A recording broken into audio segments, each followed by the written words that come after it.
आज की इस खास गहन चर्चा में, या जिसे हम आम तौर पर अपना डीप डाइव कहते हैं, हम एक बहुत ही एक काफी अनोखा प्रयोग करने वाले हैं। बिल्कुल। हाँ, तो हमारे पास ना आज दो ऐसे स्रोत हैं जो पहली नजर में एक दूसरे से बिल्कुल ही अलग लगते हैं, जमीन आसमान का फर्क।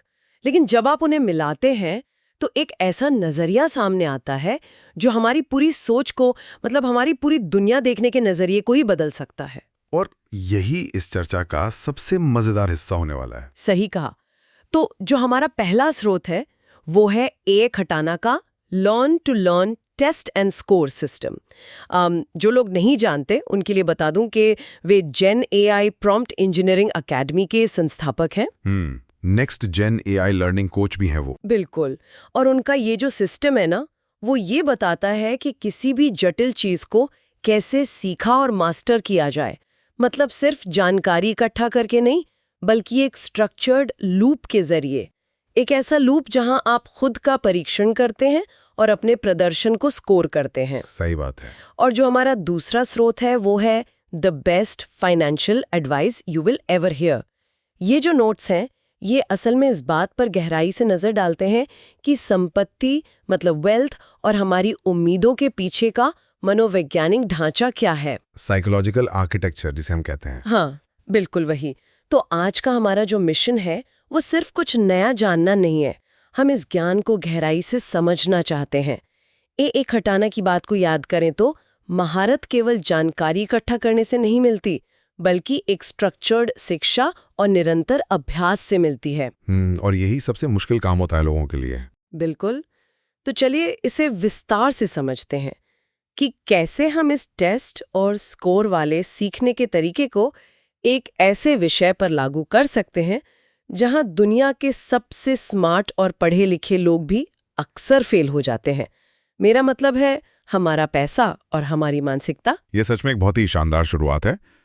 मैं तो कहूँगा कि जब हम खटाना के लर्न टू लर्न फ्रेमवर्क को देखते हैं ना, जो मुख्य रूप से एआई और प्रॉम्प्ट इंजीनियरिंग जैसी तकनीकी चीज़ों के लिए बनाया गया है, तो उसकी बुनियादी बात यही है कि आप सिर्फ थ्योरी पढ़कर कुछ मास्टर नहीं कर सकते। हाँ, थ्योरी से कुछ नहीं होता। बिल्कुल। आपको एक प्रॉम्प्ट देना होता है, आउटपुट देखना होता है, अपनी गलती माननी होती है, और ये सबसे जरूरी है, और फिर से उसमें सुधार करना होता है। एक तरह का फीडबैक लूप है ये। एकदम सही।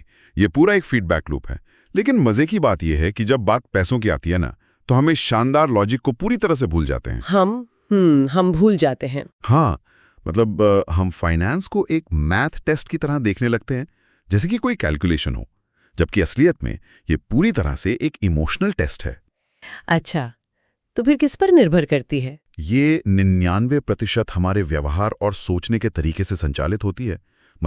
एक साधारण इंसान जिसमें अनुशासन है, जिसमें धैर्य है, वो किसी भी ऐसे उच्च शिक्षित विशेषज्ञ को पछाड़ सकता है जिसमें अपने व्यवहार पर नियंत्रण की कमी हो। अरे वाह, ये तो बिल्कुल जिम जाने या वजन कम करने जैसा हो गया ना। हाँ, कुछ हद तक वैसा ही है। हम सभी को पता है कि फिट रहने के लिए क्या करना है। सबको जानकारी है कि जंक फूड नहीं खाना है, प्रोटीन ज्यादा लेना है और रोज सुबह उठकर कसरत करनी है। सही बात है। क्या हुआ है, लेकिन असल खेल क्या है? असल खेल रोज सुबह बिस्तर से उठकर उस कसरत को करने का है, उस व्यवहार को लागू करने का है। बिल्कुल, इम्प्लीमेंटेशन सबसे जरूरी है। हाँ। तो अगर ये केवल एक सॉफ्ट स्किल है, सिर्फ बर्ताव का खेल है, तो फिर पढ़े लिखे लोग जिनके पास इतनी डिग्रियां हैं, वे पैसे के मामले में इतनी गलतियां क्यों करते हैं? मैं सोचती हूँ कि ऐसा क्यों होता है। ये एक बहुत ही वाजिब सवाल है, और आपकी वो जिम वाली बात काफी हद तक सही थी, लेकिन फाइनेंस के मामले में ना कहानी इससे भी ज्यादा गहरी है। अच्छा। हाँ, लोग अपने व्यवहार में विफल क्यों होते हैं, इसका सबसे बड़ा कारण हमारी अनियंत्रित उम्मीदें हैं। अगर हम खुशी की बात करें तो खुशी असल में हमारी उम्मीदों और वास्तविकता के बीच का अंतर है। एक्सपेक्टेशंस और रियलिटी। बिल्कुल, एक्सपेक्टेशंस रियलिटी गैप जिसे हम कहते हैं। अब इसे ऐसे समझिए, यदि किसी इंसान की आमदनी बढ़ती है लेकिन उसकी जो उम्मीदें हैं वो आमदनी से भी ज्यादा तेजी से बढ़ने लगती हैं, तो उस इंसान की कुल संपत्ति यानी नेटवर्थ चाहे कितनी भी क्यों ना हो जाए, वो हमेशा खुद को कंगाल या पीछे छूटता हुआ ही महसूस करेगा। ओहो, यहाँ कहानी सच में बहुत रोचक हो जाती है। हाँ बिल्कुल। क्योंकि मैं एक बात सोचना चाह रही थी यहाँ पर। हाँ। मतलब ये बात सुनने में तो बहुत दार्शनिक लगती है, लेकिन अगर हम थोड़ा प्रैक्टिकल होके सोचें, अगर कोई इंसान कड़ी मेहनत कर रहा है, दिन रात एक करके अपनी आमदनी बढ़ा रहा है, हाँ। तो क्या ये बिल्कुल स्वाभाविक नहीं है कि वो अपनी जीवन शैली को भी बेहतर बनाए? स्वाभाविक तो है, बिल्कुल। है ना? मतलब क्या उसे वही पुरानी खटारा गाड़ी चलानी चाहिए? हम इस खाई को, जो आपने बताया उम्मीदों और वास्तविकता की खाई, इसे एक सीमा से आगे बढ़ने से कैसे रोक सकते हैं? ये बहुत ही बेहतरीन सवाल है। देखिए, कोई भी स्रोत हमें साधु या सन्यासी बनने के लिए नहीं कह रहा है। समस्या अपनी जीवन शैली को बेहतर बनाने में नहीं है। तो समस्या कहाँ है? समस्या उस खाई के अंतहीन होने में है। मतलब हमारी उम्मीदें इतनी तेजी से क्यों बढ़ती हैं? इसका सबसे बड़ा कारण है समाज में खुद को साबित करने की होड़। दिखावा। बिल्कुल। हम वास्तविकता से हैसियत यानी स्टेटस की ओर बढ़ने लगते हैं। हमारी अधिकांश फिजूल खर्ची उन अजनबियों को प्रभावित करने की इच्छा से प्रेरित होती है जो असल में हमारी परवाह ही नहीं करते। हाँ, ये तो है।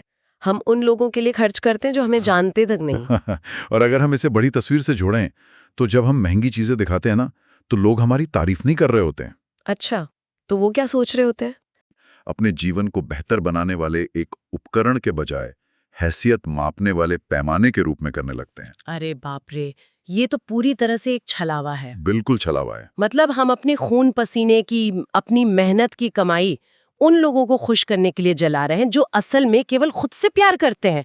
उन्हें हमसे कोई मतलब ही नहीं है। एकदम सही। उन्हें सिर्फ उस स्टेटस सिंबल से मतलब है। और यही वो मायाजाल है जिसमें अच्छे खासे पढ़े लिखे लोग भी फंस जाते हैं।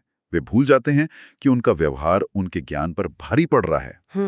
तो अगर दिखावा करना असली अमीरी नहीं है, तो फिर सच्ची संपत्ति क्या है? मतलब ट्रू वेल्थ क्या है? हाँ, अब हम समस्या से समाधान की ओर मुड़ रहे हैं और ये बहुत जरूरी है।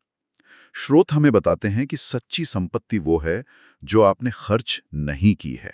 जो खर्च नहीं की है। हाँ, the money you don't spend. ये तो हमारी आम सोच के बिल्कुल उलट है। बिल्कुल उलट है, क्योंकि समाज ने हमें सिखाया है कि जो खर्च कर रहा है वो अमीर है।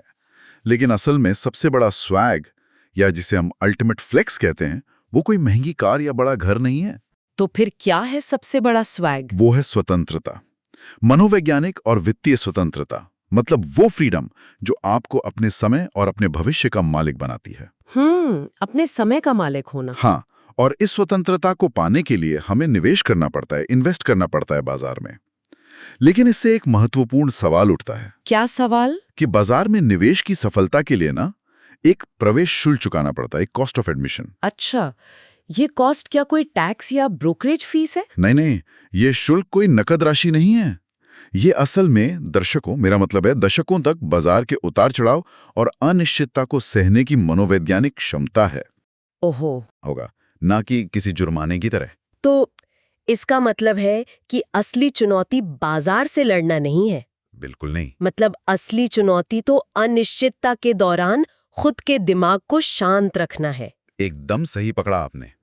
यही वो जगह है जहां खटाना जी का टेस्ट और स्कोर सिस्टम वापस तस्वीर में आता है। बाजार का गिरना आपका टेस्ट है और उस वक्त आप जो व्यवहार करते हैं वो आपका स्कोर है। तो इस सब का क्या मतलब है? अगर मैं इसे समेटना चाहूं, तो वित्तीय स्वतंत्रता के नियम जानकर कोई अमीर नहीं बनता। मतलब सिर्फ इन्फॉर्मेशन से कुछ नहीं होता। बिल्कुल नहीं होता। इसे जीवन में उतारने के लिए हमें अपनी उम्मीदों को नियंत्रित करना होगा, जिसे हम स्ट्रक्चर्ड अंडरस्टैंडिंग कह सकते हैं, और अपनी भावनाओं पर काबू पाने का निरंतर अभ्यास करना होगा। एकदम सही। और लर्न टू लर्न, टेस्ट और स्कोर का असली अर्थ यही है कि सिर्फ सीखें नहीं, बल्कि अपने वित्तीय व्यवहार का परीक्षण करें और उसमें सुधार लाएं। हर बार खुद को बेहतर करें। तो चर्चा समाप्त करने से पहले मैं हमारे सुनने वालों के लिए एक नया विचार छोड़ना चाहती हूँ। जी बिल्कुल। एक ऐसा विचार जो हमारे आज के इन स्रोतों से प्रेरित तो है, पर हमने उस पर अभी तक सीधी चर्चा नहीं की है। अच्छा, वो क्या है? आज हमने जाना कि सच्ची संपत्ति वह पैसा है जो खर्च नहीं किया गया। अदृश्य संपत्ति। हाँ, तो इस पर जरा सोचिए, क्या हमारे आधुनिक समाज और ये जो खरबों डॉलर की विज्ञापन इंडस्ट्री है, क्या इसका पूरा ढांचा ही कुछ इस तरह से डिजाइन किया गया है कि वो हमारी उस अदृश्य संपत्ति को हमसे छीन ले? अरे बाप रे, ये तो बहुत गहरी बात है ना? मतलब क्या वो इसे किसी न किसी तरह के दिखने वाले खर्च में बदलने के लिए ही बने हैं? क्या हम सच में अपनी आर्थिक इच्छाओं के मालिक हैं या बस एक ऐसी व्यवस्था का हिस्सा है जो हमारी मनोवैज्ञानिक कमजोरियों का फायदा बखूबी जानती है? ये वाकई एक ऐसा सवाल है जो इंसान को रात भर सोचने पे मजबूर कर दे। बिल्कुल। इस पर सोचिएगा जरूर। तो इसी के साथ इस गहन विश्लेषण में शामिल होने के लिए सभी सुनने वालों का बहुत बहुत धन्यवाद। हम फिर मिलेंगे एक नए डीप डाइव के साथ। तब तक के लिए अपने व्यवहार को टेस्ट करते रहें और अपना स्कोर सुधारते रहें।